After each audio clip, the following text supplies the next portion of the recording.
ভাইরা আমার, সমাজের মধ্যে আজকে আল্লাহ পাক রব্বুল আলামিনের হাবিবের এই কথা এই সব জায়গায় ছড়ায় গেছে, ইয়া আইয়ুহান নাস কুলু লা ইলাহা ইল্লাল্লাহ তুফলিহু। নবী কেন দাওয়াত দিতেন? নবী চাইতেন প্রত্যেকটা ইমানদার জান্নাতি হোক, কারণ নবী হলো রহমতের নবী। একটা মানুষ জাহান্নামে যাবে এটা আমার নবী সহ্য করতে পারতেন না, ঠিক কিনা?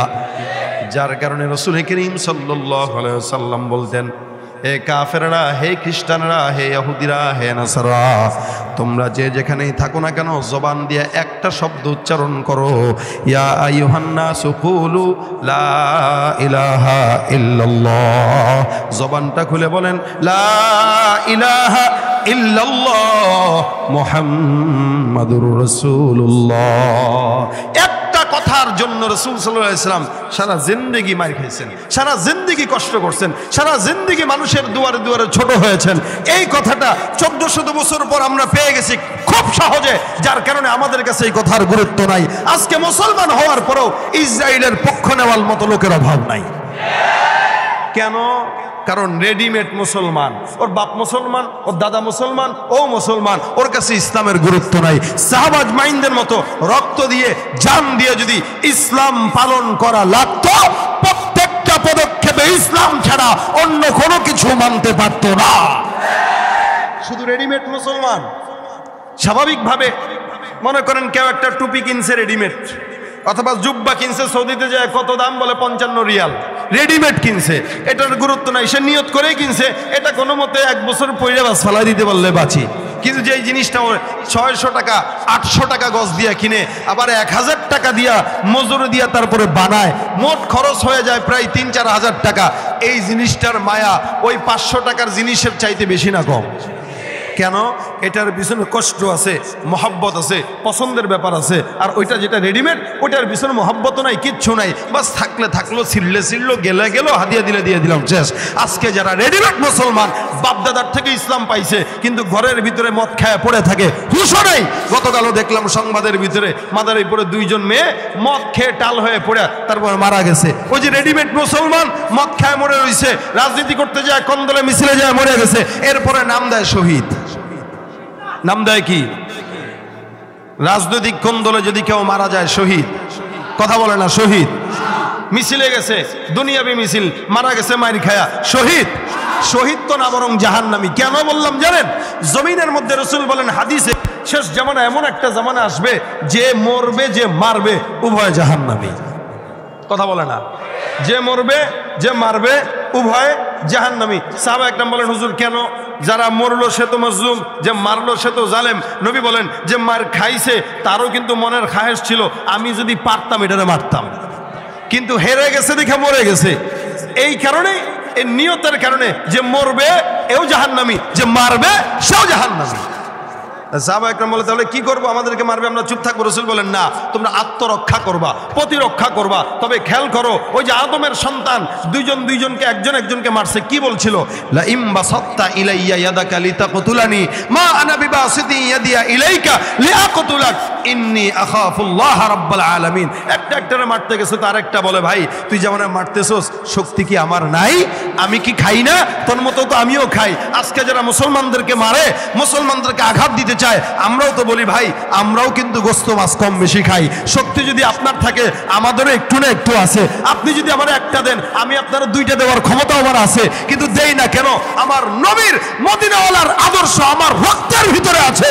যদি না থাকতো, যেই জিহ্বা দিয়ে আজকে মুসলমানদেরকে গালি দাও, ওই জিহ্বাটা মুখের ভিতরে থাকতো না, ওইটা টান দিয়ে ছিঁড়ে কুকুরকে খাওয়ানো হয়ে যেত।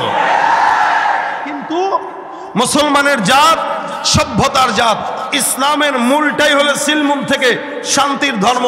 যার কারণে মুসলমানকে এটা শিক্ষা দেওয়া হয়েছে, ওয়াইদা হুইয়িতুম বিতাহিয়াতিন ফাহাইয়ু বিআহসানা মিনহা আও রুদ্দুহা। তোমরা সালামের দোয়া করো। নবী বলেন, আফশুস সালাম, এই তোমাদের ভিতরে সালামের প্রচলন ঘটাও। এই সব মাসদার ওই সিলমুন থেকে আসছে। অর্থ কি? শান্তি প্রচার করা। ইসলামের মূল অর্থই শান্তি। সুতরাং মুসলমান শান্তি পালন করে বলেই ইহুদি নাসারা বেঈমান মুসলমানদেরকে একটা আঘাত দেওয়ার পরেও চুপ থাকে। যখন দেখে আমার স্বাধীনতার ভূমিকে নিয়ে টান দেয়, আমার মসজিদুল আকসাকে নিয়ে টান দেয়, তখন তো আর মুসলমান বসে থাকতে পারে না। কিন্তু এর আগ পর্যন্ত মুসলমান কি কাউকে আঘাত দিয়েছে, মেরেছে? আপনারা বলবেন কেন ইসরায়েলকে ঢিল মারতে গেল? এখন ঠিক বোঝ কেমন লাগে? মারবে না কেন? নিজের জায়গা দখল করে বসে আছে 70-75 বছর ধরে। আমি মারবো না তো কে মারবে? এটা তো আমার হক। তাছাড়া কি বলে মসজিদুল আকসা, এটা তো মুসলমানের হক, এটার দায়িত্ব মুসলমানের উপরে। কোনো ইহুদি, কোনো লাল কুকুরের বাহিনী যদি আমাদের কোনো কেবলাকে ছিনায় নিতে চায়, রক্ত থাকতেও তো আমরা ছিনায় নিতে দিব না। আমরা তো তখন যাই, এর আগ পর্যন্ত তো আমরা কিছু বলি না। এখনো পর্যন্ত মুসলমান শান্তির ধর্মই পালন করে। আমরাও বলি এটা ইসলাম সবচেয়ে শান্তির ধর্ম। রসুল যখন শান্তির ধর্ম বিজয় লাভ করেছে মক্কা বিজয়ের পরে, মদিনায় আসার পরে রসুল করিম সাল্লাল্লাহু আলাইহি ওয়াসাল্লাম সমস্ত কাফেরদেরকে ক্ষমা করে দিয়েছেন। কেন? এটা শান্তির ধর্ম বলেই ক্ষমা করেছেন। কি ঠিক না? নবী করিম সাল্লাল্লাহু আলাইহি ওয়াসাল্লাম এটা শিখাইছেন আমাদেরকে। কিন্তু যখন আমাদের কেবলাকে নিয়ে কেউ টান দিবে, তখন কি আমরা কাউকে ছাড়বো? কথা বলেন, ছাড়বো? রসুল দয়ার নবী, হা, রসুল দয়ার নবী, হা। যেখানে দয়া দেখাইতে হয়েছে সেখানে দয়ার নবী, যেখানে তরবারি ধরতে হয়েছে সেখানে তরবারি ধরেছেন, এটা আমার নবী। যেখানে মিছিল করা লাগছে সেখানে করেছেন, যেখানে জিহাদ করা লেগেছে সেখানে করেছেন, যেখানে দাওয়াত দেওয়া লেগেছে সেখানে দাওয়াত দিয়েছেন, যেখানে ধমক দেওয়া লেগেছে সেখানে ধমক দিয়েছেন। সব সময় দাওয়াত দিয়া, সব সময় মাথায় হাত বুলায়ও হয় না, কখনো কখনো ধমক দিয়া চোখ রাঙাইতেও হয়। ভাই, আল্লাহ পাক রব্বুল আলামিনের এই একটা বাণী, কালেমার বাণী পৌঁছানোর জন্য রসুল সারা জিন্দেগি কষ্ট করেছেন। সেই কালেমা আজকে আমাদের উপরে। আজকে এই কালেমা টিকায় রাখার জন্য, আজকে ইসলাম টিকায় রাখার জন্য ফিলিস্তিনে যুদ্ধ হয়। আজকে সারা জমিনে মুসলমানরা নির্যাতিত এই কালেমার জন্য। ঠিক কিনা বলেন? এই কালেমা শুধু একটা জিনিস। রসুল করিম সাল্লাল্লাহু আলাইহি ওয়াসাল্লাম এই কারণে বলেন, বান্দারা, আল্লাহ পাক রব্বুল আলামিন আমাকে জমিনে তোমাদের কাছে প্রেরণ করেছেন রহমতের নবী হিসেবে। কেন? মানুষগুলো যেন জাহান্নামী না হয়, সবাই যেন জান্নাতি হয়। আর জান্নাতে মানুষ কেমনে যাবে? নবী বলেন অন্য হাদিসে, মান ক্বালা লা ইলাহা ইল্লাল্লাহু ঈমানান ওয়া ইহতিসাবান ফাদাখালাল জান্নাহ। একবার যদি জমিনের মধ্যে জীবনে কেউ কালেমা পাঠ করে, ইমানের সঙ্গে ইহতিসাবের সঙ্গে এই কালেমা যদি কেউ একবার আদায় করে দেয়, আল্লাহ পাক রব্বুল আলামিনের হাবিব বলে ওই বান্দাটা একদিন না একদিন বিনা হিসাবে আল্লাহর জান্নাতে যাবে। এই জান্নাত পাওয়ার জন্য রসুলের কষ্ট। কেন? উম্মত যেন জাহান্নামী না হয়। ভাইরা আমার, নবী করিম বলেন, জান্নাতে যদি যাইতে চাও, নবী করিম সাল্লাল্লাহু আলাইহি ওয়াসাল্লাম বলেন, নবীর সঙ্গে মোহাব্বতের একটু মাধ্যম তো দরকার আছে। রসুল বলেন, মান আহাব্বা সুন্নতি ফাকাদ আহাব্বানি ওয়া মান আহাব্বানি কানা মাই ফিল জান্নাহ। যে আমার সুন্নতকে মহব্বত করলো সে আমি নবীকে মহব্বত করলো, যে আমি নবীকে মহব্বত করলো সে আমি নবীর সঙ্গে আল্লাহর জান্নাত পর্যন্ত পৌঁছলো। সাহাবী একজন এসে ডাক দিয়া বলে, ইয়া রাসূলুল্লাহ মাতাস সাআহ, কিয়ামত কবে? নবী করিম সাল্লাল্লাহু আলাইহি ওয়াসাল্লাম ডাক দিয়া বলেন, মা আ'দাত্তা, কিয়ামত কবে হবে জিজ্ঞাসা করলা, বলো এটার প্রস্তুতি কি নিয়েছো? আল্লাহ নবীর সাহাবী ডাক দিয়া বলেন, ইয়া রাসূলুল্লাহ, কিয়ামত কবে হবে জানি না, প্রস্তুতিও কি এটাও জানি না, কিন্তু আমার যদি আবু বকরের মতো আমল নাই, ওমরের মতো আমল নাই, ওয়ালাকিন্নী উহিব্বুল্লাহ ওয়া রাসূলা, কিন্তু আমি আমার আল্লাহর রাসূলকে মহব্বত করি, আমি বিশ্বাস করি আল্লাহ পাক আমাকে রাসূলের সঙ্গে জান্নাত দিবেন। নবী করিম সাল্লাল্লাহু আলাইহি সাল্লাম বলে, ইন্নাকা মা'a মান আহবাবতা, নিশ্চয়ই তোমার মহব্বত যদি তোমার হাবিবের সঙ্গে থাকে, আমি রাসূল তোমাকে বললাম তোমার হাসর নাসর জান্নাত সব মুহাম্মদুর রাসূলুল্লাহর সঙ্গে হবে। সুবহানাল্লাহ। এ মুসলমান, বলেন তো দিলের থেকে, অন্তরের গভীর থেকে একটা কথা আওয়াজ দিয়া বলেন তো, আমরা রাসূলকে মহব্বত করি কি করি না? সবাই করি। আল্লাহ তুমি আমাদের মহব্বতকে কবুল করে নাও, যারা বলেন আমি। সবাই আমরা নবীর মহব্বত করি, এটা আমাদের দিলের তাকাজা, এটা আমাদের দিলের সাক্ষী। আল্লাহ পাক রব্বুল আলামিনকে রেখে বললাম, অসংখ্য বান্দারা আছে দাড়ি নাই, টুপি নাই, নামাজ নাই, এরপরেও আল্লাহর কসম করে বলতে পারে যে সে রাসূলকে মহব্বত করে। রাসূল সাল্লাল্লাহু আলাইহি ওয়াসাল্লামের মহব্বত বান্দাকে হুজুরের সঙ্গে জান্নাত দেয়। এই জন্য নবী করিম বলেন, মহব্বত যদি আমাকে করতে চাও আমার সুন্নতকে মহব্বত করো। শেষ জামানায় এত ফিতনা, এত ফিতনা, এত ফাসাদ। আল্লাহর নবী বলেন, মান তামাসসাকা বিসুন্নতি ইনদা ফাসাদি উম্মতি ফালাহু আজরু মিআতা শাহীদ। আখিরি জামানায় কেউ যদি আমার সব সুন্নাতের উপর আমল করে, নবী করিম সাল্লাল্লাহু আলাইহি ওয়াসাল্লাম বলেন 100 শহীদের সওয়াব আল্লাহ পাক তাকে দান করবে। সুবহানাল্লাহ। সব সুন্নত তো মানার মতো ক্ষমতা আমাদের নাই, তবে 1-2টা মানতে পারবো তো ইনশাআল্লাহ। একটা বলে যাই, রাসূল বলেন, আফসুস সালাম বাইনাকুম আলা মান আরাফতা ওয়া মান লাম তারিফ।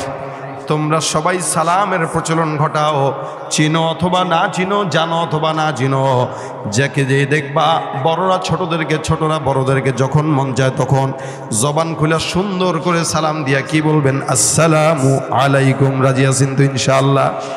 প্রত্যেকে সালামের প্রচলন ঘটানো, এটা রাসূলের অন্যতম সুন্নাহ। এটার মানে হইল দোয়া করা। বাস, ইসলাম শান্তি, তো মুসলমানকে দেখলে শান্তির দোয়া করবে। সালামের প্রচলনটা আমাদের সমাজে দিতে রাজি আছি ইনশাআল্লাহ। বিবিকে দেব, সন্তানকে দেব, মা বাবাকে দেব, ভাই ভাইকে দেব, অপরিচিতদেরকে দেব, শত্রুকে দেব। শত্রুতার বন্ধন বন্ধুত্বের বন্ধনে রূপান্তরিত করে দিবেন আল্লাহ। এই জন্য সালাম দেব কিভাবে? আসসালামু আলাইকুম। সালামু আলাইকুম না, সালামু আলাইকুম মানে তোর মৃত্যু হোক। ইহুদিরা এই সমস্ত শব্দ দিয়ে রসুলকে সালাম দিত, তো নবী তখন কি বলতেন জানেন? ওয়ালাইকুম, বাস, তোর মৃত্যু হোক। তা আমরা সালাম দিব কিভাবে? আসসালামু আলাইকুম। এটা হলো শান্তির দোয়া। আল্লাহ পাক একটা সুন্নতের উপরেও যদি আমল করেন, নিয়ত করেন, তো একটার থেকে আরেকটা, একটা থেকে আরেকটা আমাদের জন্য সহজ করে দিবে। আল্লাহ পাক আমাদের ঘরে, আমাদের বাহিরে, আমাদের পরিবারে, ওস্তাদ ছাত্রের ভিতরে, ছাত্র ওস্তাদের ভিতরে, বাবা সন্তানের ভিতরে সালামের প্রচলন ঘটায় দেখ। জোরে বলেন আমিন। অনেক আলোচনা, আপনারা অসংখ্য আলোচক আছে আলহামদুলিল্লাহ। সকলের জবান থেকে শুনে শুনে একটা একটা করে যদি আমরা, আল্লাহ পাক আগে আমাকে আমল করার তৌফিক দান করুক, আপনাদেরকে আমল করার তৌফিক দান করুক। আমা তৌফিক ইল্লা বিল্লাহ। আসসালামু আলাইকুম ওয়া রাহমাতুল্লাহি ওয়া বারাকাতুহু।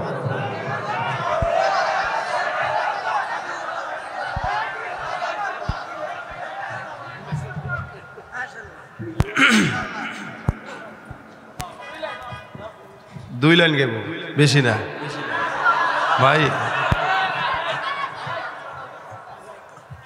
শারীরিক অসুস্থ, গলাও খারাপ, এই জন্য বেশি না, অল্প একটু গাই নাকি?